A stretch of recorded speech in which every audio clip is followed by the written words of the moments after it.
Hey folks, Malforian here, and welcome back to the channel. No dev diary again for Crusader Kings this week, but one of the game designers did do a quite sizable post on the forums about a change they're bringing in the next patch, all about populist factions. And I'm not sure if people have seen it, so I thought I'd just do a quick video about it, and we can have a chat about it in the comments down below.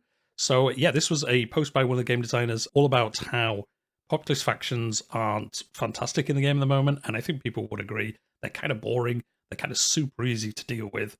And this is all about making them a bit more interesting and then also a bit more interactive for a vassal, especially. They'll go into the reasons why, and I think I agree with nearly all of them. And I think this is a really cool solution. I think there are a couple of mods that almost do this. So, yeah, awesome change. We'll just read through it. There's some nice pictures and everything. And yeah, we'll just see what you all think about it. So yeah, as they say at the top here, Dev Diary is coming back in a couple of weeks, which is a little bit unfortunate, but I'm sure they're waiting to have information for the next expansion or flavor pack or something, and they want to just come back with a bang. And this is what's coming soon. So hopefully worth the wait. So populist factions have remained largely unchanged since release. We've done the occasional bug fixing, but we have yet to do anything substantial. They are quite frankly just as problematic now as they were at release. Populist factions have a number of problems that can be boring and frustrating to play against. These include, but are not limited to, significant issues regarding vassal gameplay, not particularly fun to have a large part of your realm suddenly go independent with next to no warning. I would agree with this one probably being the biggest reason that they're annoying, just because you can have something happen and you have no control over it, and as it says, just some of your realm can just suddenly just leave you because your liege loses a war that you couldn't do anything about. A little more than glorified peasant revolts that offer no real challenge. This is definitely true. They're just levies. You can usually, once you've got a couple of years almost into the game, you can just use your men-at-arms to crush any of these, and they're just an annoyance. When they spawn, it's like, okay, I've got to build up my army, go fight them. I'll definitely beat them in one battle, and then finish the war, and then okay, I'm done. They're not like entertaining or interesting really for the most part. I don't think I've ever lost one. Maybe I've lost one or two where I've been in maybe like 3 or 4 of the wars. It's going badly, unspawned, and it's kind of bottom of the list of the wars that I'm interested in doing. So yeah, very, very unlikely that you lose to them unless you're having a bad time for other reasons, and then it's not really due to how good they were. It's just you had maybe no army to fight them off. So yeah, definitely agree. They're kind of uninteractive, and then also you never lose generally in them, so they're kind of pointless. And then you don't really have any tools to manage populist factions or the popular opinion of counties joining one. This last point made here was somewhat made better through the cultural rework in the Royal Court with cultural acceptance. I would agree with this, but then also, I don't know about you guys, but cultural acceptance I generally ignore when I'm playing at the moment. If you're going for, like, I want to hybridize a lot or something like that, then I would probably focus on it a little bit more, but in my day-to-day gameplay, I generally don't even look at cultural acceptance. I don't know, maybe I'm missing a trick there. I know it obviously increases their opinion of you, so it does help you, but I don't know, it's not one of those, like, top-tier, like, systems that I'm always keeping an eye on. I'll generally forget about it unless for some reason it comes up. And I definitely realize I need to make an improvement there. But like I say, let me know what you think down below. And then as they say here, they're going to look into that again a little bit further. So for now, I guess it's got like a bit of a band-aid through cultural acceptance, but they're going to look at popular opinion stuff in the future. But for now, they're going to concentrate on the first 2 issues. In an effort to improve populist factions, we're making a small update to alleviate the issues mentioned above. Do note that some of these changes are a bit experimental in nature. I like them all, so I hope they're not, which is why I'd like to get your input. And then they're just going to go through and say, obviously, go onto the forums and let them know, do you like these changes? Do you not? You know, just give feedback, basically, as to whether you think it'd make a good improvement to the game. So what they're looking at is solve the issue regarding lack of player agency when playing as a vassal, which is great. Differentiate them from peasant factions. Again, just so it's not just the same as a peasant faction, basically. Increase difficulty to make them more interesting and challenging.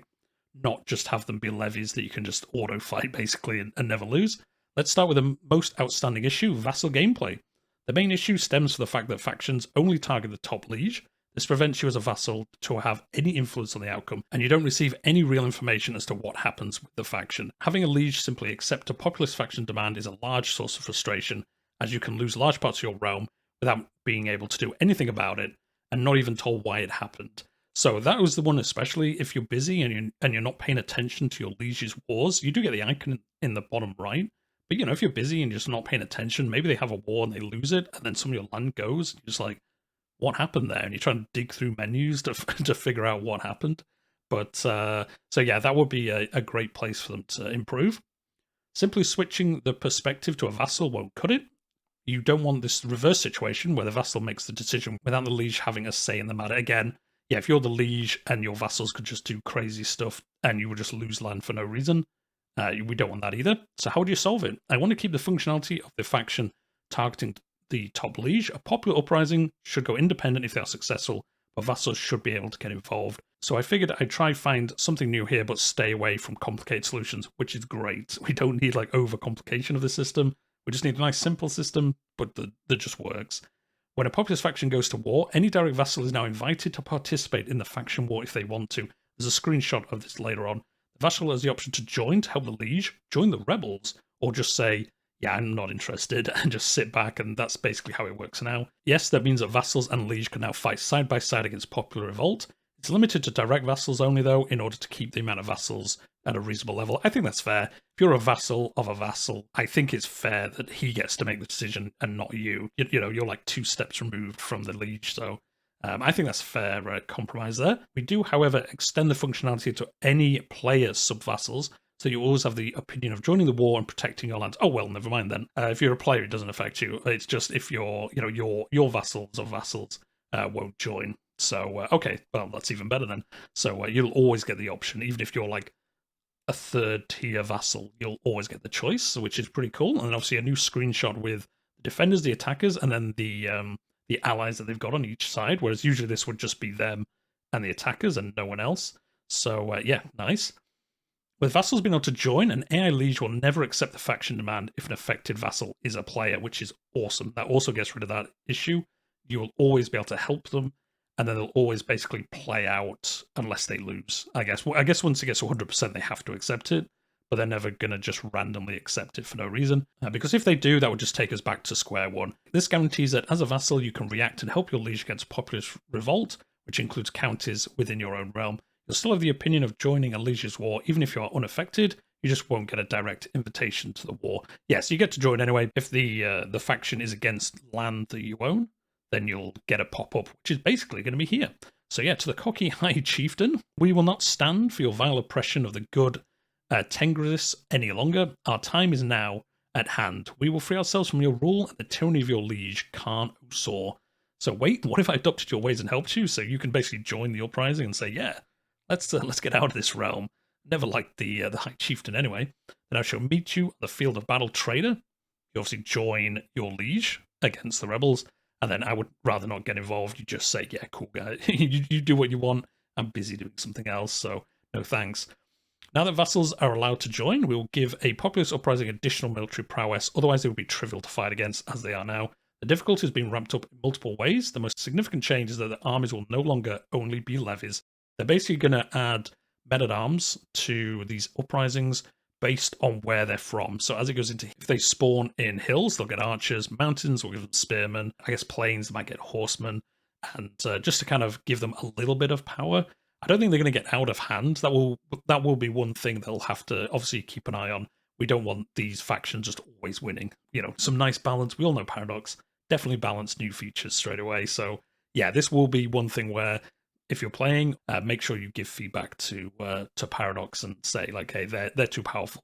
I think it'd be cool if these won more often, but we don't want them winning like all the time because then the map's going to get even worse. And we all love border gore. So yeah, hopefully they don't go too crazy. Additional armies will get some siege weapons that depend on the innovations the culture has unlocked. If the culture has gained access to trebuchets, they will spawn with trebuchets. So they even will be able to siege down your lands, which is, again, one of the problems at the moment. They spawn, they're just levies. They basically can't siege anything down if it's got a fort, and you can just beat them anyway, so it doesn't really matter. So definitely going to make this more, pressing to deal with. If you're in another war and you have an uprising spawn, it's probably going to be no longer like, I could just do that later on. Then they're never going to do anything, so we can just go deal with them later. It looks like you're going to have to actually deal with them relatively quickly. This will ensure that populists are able to stay relevant mid to late game without having to besiege a holding for years. Yeah, as it says at the beginning, they can siege some places, but once you get to mid to late game and you've got like fort level 10, they can never do anything anyway. So yeah, this is another fantastic change. Makes them a bit more of trouble for you. Populist revolts used to only spawn with the leader as an available commander. Step 1 was to make the leader a bit better, but increasing their martial skill and giving them some better traits. They will be slightly more threatening. Step 2 is to provide them with multiple commanders. A revolt should generally start with enough commanders to assign one to each spawned army.